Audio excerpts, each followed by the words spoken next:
ସାଙ୍ଗମାନେ ଆଜି ମୋ ସିନ୍ଦୁର ଅଧିକାର ଦେଖନ୍ତୁ ମୁକ୍ତି ଆଦିକୁ କୁହେ ଫାଇନାଲି ତମେ ଏତେ ଦିନ ପରେ ବୁଝିଗଲ ଯେ ତମେ ଭୁଲ କରୁଛ।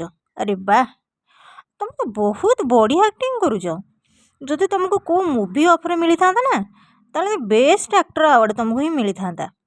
ଆଦି କୁହେ ଶୁଣ ସେ ଫାଲତୁ କଥା ନା ମୋ ସାମ୍ନାରେ ମୁକ୍ତି କୁହେ ଆଚ୍ଛା ମୁଁ ଫାଲତୁ କଥା କହୁଛି?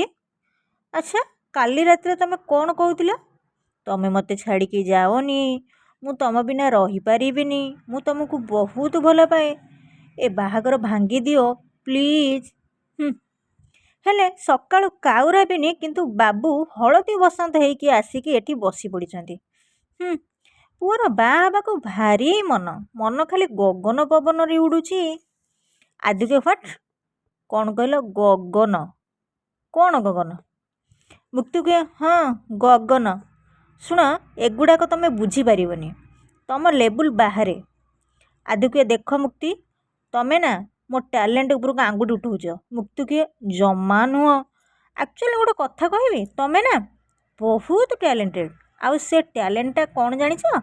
ତମେ ହେଉଛ ଜଣେ ବହୁରୂପୀ। କେତେବେଳେ କ'ଣ କୁହ ମୁଁ କିଛି ବୁଝି ହିଁ ପାରେନି।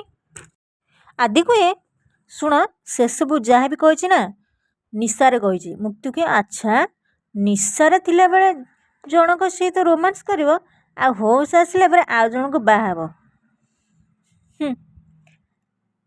ମୁକ୍ତି ଆଦିର କଲର ଧରି ନିଜ ପାଖକୁ ଟାଣି ଆଣିବାକୁ କୁହେ ଆଉ ଏମିତିରେ ବି ସ୍ୱାମୀ ମଣିଷ ନିଶାରେ ଥିଲେ ନା ତା ମନ କଥା କହିଦିଏ। ଆଉ କାଲି ତମେ ଯାହା ବି ସବୁ କହିଥିଲ ସେଇଟା ହେଉଛି ତମ ମନର କଥା।